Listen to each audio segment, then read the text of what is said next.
খড়দহ আদি শ্যামসুন্দর মন্দির, যা কুঞ্জবাটি নামে পরিচিত। সেখানেই এবার দুর্নীতি এবং স্বজন পোষণের অভিযোগ মন্দিরের সেবায়েতদের। ঘটনার সূত্রপাত 28 জুলাই 2022 থেকে। সেবায়েতদের অভিযোগ, আইন ছাড়া কিভাবে administrator general of official last trustee board ভেঙে পরিচালনার দায়িত্ব নিল। তাদের আরো অভিযোগ, সব সেবায়েতদের না ডেকে নির্দিষ্ট কিছু চাটুকার সেবায়েতদের নিয়ে মন্দির পরিচালনা করছে এবং মন্দির পরিচালনার জন্য যে অ্যাডহক কমিটি বানিয়েছে তাতে কোনো সেবায়েত নেই। সেবায়েতদের ছাড়া মন্দিরের অ্যাডহক কমিটির জানা কি সম্ভব? পাশাপাশি তাদের অভিযোগ, এই কমিটির বিভিন্ন অনুষ্ঠানের নাম করে যে অর্থ নেয় 2 বছর ধরে তার কোনো হিসেব দেয়া হচ্ছে না। সেই অর্থ কি ট্রেজারিতে জমা পড়ছে? সেটা সেবায়েতদের প্রশ্ন। পাশাপাশি তারা অভিযোগ জানান, কোনোভাবেই ব্যক্তিগত মন্দির কোনো সরকার এইভাবে দখল করতে পারে না। এটা কি বিধানসভায় বিল পাস করে দখল করা হয়েছে? প্রশ্ন তাদের। সমস্যাটা আজকে থেকে তৈরি হয়নি, সমস্যাটা তৈরি হয়েছে দীর্ঘদিন যাবত। আমাদের প্রথম কথা হচ্ছে, হঠাৎ করে আমাদের একটা ট্রাস্টি বোর্ড চলে মন্দিরে, সেটা ভার্ডিক্ট হচ্ছে, এই ডিগ্রিটা দিয়েছিল 1938-এ আলিপুর সেশন জাজ কোর্ট। সেই স্কিমের ওপর দিয়ে চলে এবং সেখানে পরিষ্কার বলা আছে, যদি স্কিম ভায়োলেট করে তাহলে তুমি আমার কাছে আসবে, বা স্কিমের যদি কোনো রিফর্ম কিছু করতে হয় তুমি আমার কাছে আসবে। এখানে এসে বলা হয়নি কোনো আউটসাইডার এসে মন্দির। তো আমরা হঠাৎ করে দেখি যে মন্দিরে আমাদের এটা 3 বছর 3টে টার্ম ইলেকশন হয়নি, অডিট হয়নি। দ্যাট ইজ দ্য ডিপার্টমেন্ট, এটা ফৌজদারি মামলা হবে। এই মামলা করার জন্য আমাদের কোনো ভাড়া করা গুন্ডাকে ধরে আনার কোনো প্রয়োজন নেই।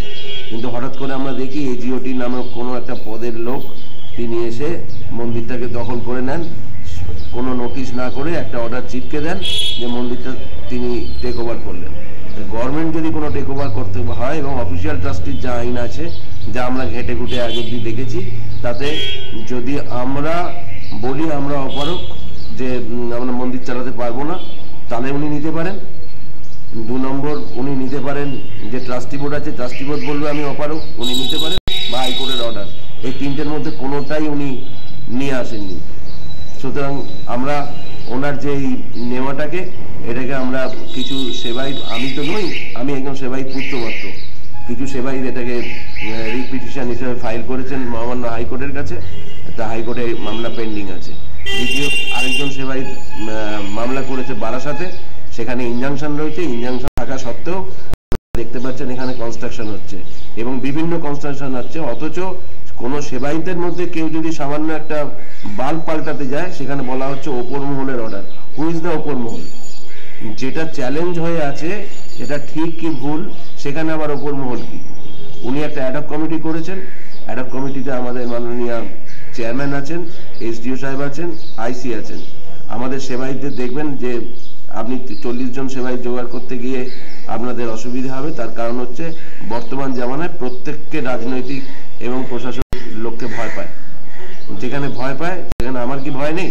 আজকে যদি আমার উপর কোনো অ্যাটাক হয়, বা আমার বয়স্ক বাবা মায়ের উপর, বা আমার ফ্যামিলির উপর, ইভেন যারা পিটিশনার প্রত্যেকের উপর যদি অ্যাটাক হয়, তাহলে আমরা ধরে নেব যে আমরা এই পিটিশন ফাইল করেছি বলে, বা আমরা মন্দিরের এই অরাজকতার ইয়েতে ফাইন করেছি বলে। প্রথম কথা হচ্ছে যে আগে ট্রাস্টি, মুখ্যমন্ত্রীর কাছে কি কিছু আবেদন করছেন? আমরা মুখ্যমন্ত্রীর কাছে আবেদন করছি একটাই, সেটা হচ্ছে যে আমরা কোনো সরকার বিরোধী নেই। আগে সরকার, তারপর পার্টি। আমার কাছে অন্য অনেক দল এসছিল, যারা বিরোধী দল, তারা এসছিল যে এই ব্যাপারটাকে নিয়ে তারা হাইলাইট করতে চায়। আমি তাদের সাথে একমত নই। তার ঠিক যেমন একমত নই যে এজিওটি এসে সরকারটাকে দখল করে নেবে। এবং সব থেকে বড় ব্যাপার হচ্ছে, যদি গভর্নমেন্ট এই ব্যাপারটাকে দখল করে, আজকে আমরা জানতে পারছি না এই যে লক্ষ লক্ষ টাকা জমা পড়ছে, গভর্নমেন্টের টাকা তো কারোর পকেটে থাকতে পারে না, তার মানে নিশ্চয়ই কোনো ট্রেজারিতে জমা পড়ছে। সেটার ব্যাপারেও আমাদের কোনো ধারণা নেই আমাদের কি হচ্ছে। আর আগের ট্রাস্টি বোর্ড চুরি করেছে এরকম যদি দেখা যায়, এখানে ভোগ বিক্রি হয়, এখানে শুধু ভোগ বিক্রি হয় একটা, এইভাবেই নয়, এখানে আপনার শ্রাদ্ধের অনুষ্ঠান হয়, এখানে নানা রকম অনুষ্ঠান হয়, যেগুলো আমাদের স্কিমের মধ্যে নেই। এই স্কিমের বাইরে কাজ হচ্ছে, অথচ এজিওটি মন্দির দখল করে আছে। আমরা যে অ্যাডহক কমিটি করেছি, অ্যাডহক কমিটির কোনো বিরুদ্ধে নেই, কিন্তু বিরুদ্ধে হচ্ছে শ্যামসুন্দরের যে নিত্যানন্দ বিটেতে আপনি এসছেন, এই নিত্যানন্দ বিটেতে এখানে নিত্যানন্দ প্রভু ছিলেন, বীরভদ্র প্রভুর জন্মস্থান, এবং শুধু তাই নয়, শ্যামসুন্দর এখানে প্রতিষ্ঠা হয়েছে। এত বড় একটা রিচুয়াল জায়গায়, যেখানকার কার্যকলাপ যারা জানে না, তাদের দিয়ে অ্যাডপ কমিটি হলো, সেখানে কোনো সেবায়িত রইল না। সেবায়িত সন্তান ছাড়া কিভাবে পূজা অর্চনা চলবে তারা ভগবান জানে, এটা আমরা জানি না। কোনো সেবায়িতদের ডাকা হয়নি। কিছু চাটুকার সেবায়িত যারা কমপ্লেনেন্ট ছিলেন, কিছু চাটুকার সেবায়িতকে দিয়ে এই মন্দির চলছে। তার সাথে সাথে কিছু মন্দিরের স্টাফকে দায়িত্ব দেওয়া হয়েছে যারা সকলের উপরে ছড়ি ঘোরাচ্ছে। এইটা আমরা চাই না। আমরা মুখ্যমন্ত্রীর কাছে আবেদন করছি, এই আপনাদের চ্যানেলের মাধ্যমে আমরা বড় আন্দোলনে যাব, কিন্তু কোনো রাজনৈতিক আন্দোলনে যাব না, আইনের আন্দোলনে যাব। তখন ও ছাড়া আমরা কোনো পলিটিক্যাল লিডার নই যে আমরা কোনো পলিটিক্যাল লিডারের কাছে যাব।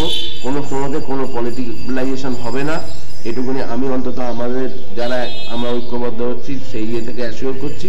কিন্তু আপনি বিষয়টাকে দেখুন যে এই অরাজকতার মধ্যে সামনে ত্রাণ তহবিল কোথায় চলে যাচ্ছে, সেবায়িতরা জানতে পারছে না। সেবায়িতদেরকে 2 পয়সা স্টাফ, সে বলবে আজ ইনি অনন্তদেব তুলবেন, কাল উনি অনন্তদেব তুলবেন, তাকেই অথরিটি দেওয়ার মালিককে। আর যেখানে ম্যাটারটা সাবজুডিস হয়ে আছে, সেই সাবজুডিস হয়ে থাকা সত্ত্বেও এখানে মন্দিরে কনস্ট্রাকশন হচ্ছে, এই হচ্ছে। আমরা বলতে পারি এইগুলোর মাধ্যমে ওনার চাটুকাররা যাতে পরবর্তীকালে যদি কোনোদিন ভোট হয়, চাটুকাররা যাতে ভোটে জেতেন তার প্ল্যান প্রোগ্রামিং করে ওনারা এটা করছেন। আর নিত্যানন্দ ভূমিতে বাসস্থানে এইভাবে পড়ে থাকবে, এটা সহ্য করা যায় না। এই জন্য এই আন্দোলন আমাদের চলছে।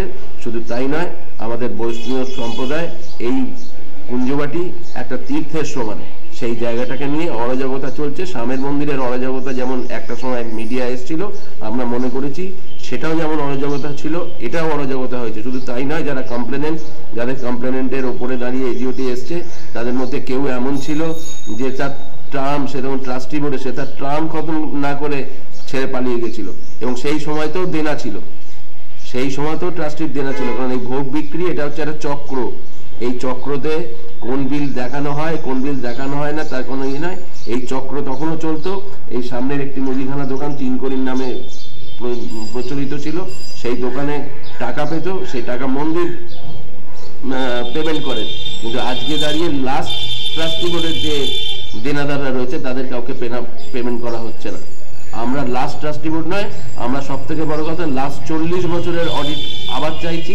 এবং শুধু তাই নয়, আমি কথা দিচ্ছি, আমি দায়িত্ব নিয়ে বলছি যে এই যে লাস্ট ট্রাস্টি বোর্ড যেটাকে ভাঙা হয়েছে, তার আগের ট্রাস্টি বোর্ড এবং তার আগের ট্রাস্টি বোর্ড প্রত্যেকের এগেনস্টে আমি এফআইআর করবো। আপনার পুরো নাম?